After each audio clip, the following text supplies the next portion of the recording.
Ayyee dhaggeeffattootaa fi daawwattoota raadiyoo Arraataa biyyoolessa Oromiyaa amma immoo miseensa waraana bilisummaa Oromoo tokko isiniif affeerree jirra.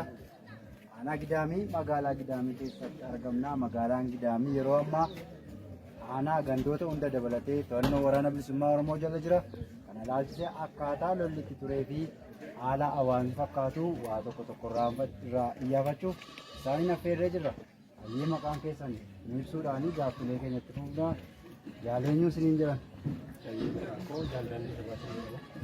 Ayyee jaaldaandii sabaa yeroo ammaa magaalaa Gidaamii keessa jirtu. Magaalaan Gidaamii akka waliigalaatti aanicha dabalatee yeroo garaa garaatti sochiin diinaa harcaatota waraanaa PP hedduun taasifamaa ture.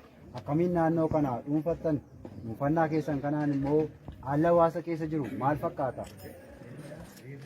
Inni kun waa'ee kana dhuunfatu gaafa ibsu wanta salphaadhaan kan dhuunfanne hojiin bal'aan kan hojjetame uummata Oromoo parasantii 99.9 ol kan ta'u wal quba qabnaa, waliin hojjannaa, odeessa qabnaa gara ji'a 3 turreedha jechuudha. Gara Qambarrii kan jedhamu gara Qeellamiin gara Burii kana keessa turree haala diinaa ilaalle lola sa'aatii 3 ittiin fudhanne jechuudha Gidaamii dhuunfatuudha.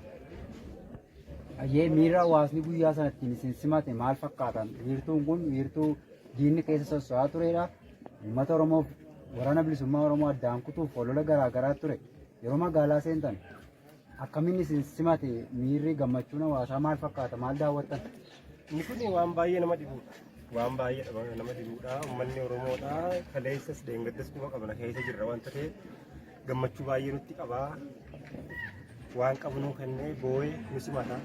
Garuu wanti rakkoo ta'e magaalaa keessatti warri magaalaa namoonni tokko kan argin jiru haala miira isaanii gaafa galtu sitti dhagama jechuudha. Akkaataa fakkeenyaaf gaafa Qeellamiin buqqaafnu gaafa Gidaamii buqqaafnu akkaataa dhukaasni wallaalle jechuudha.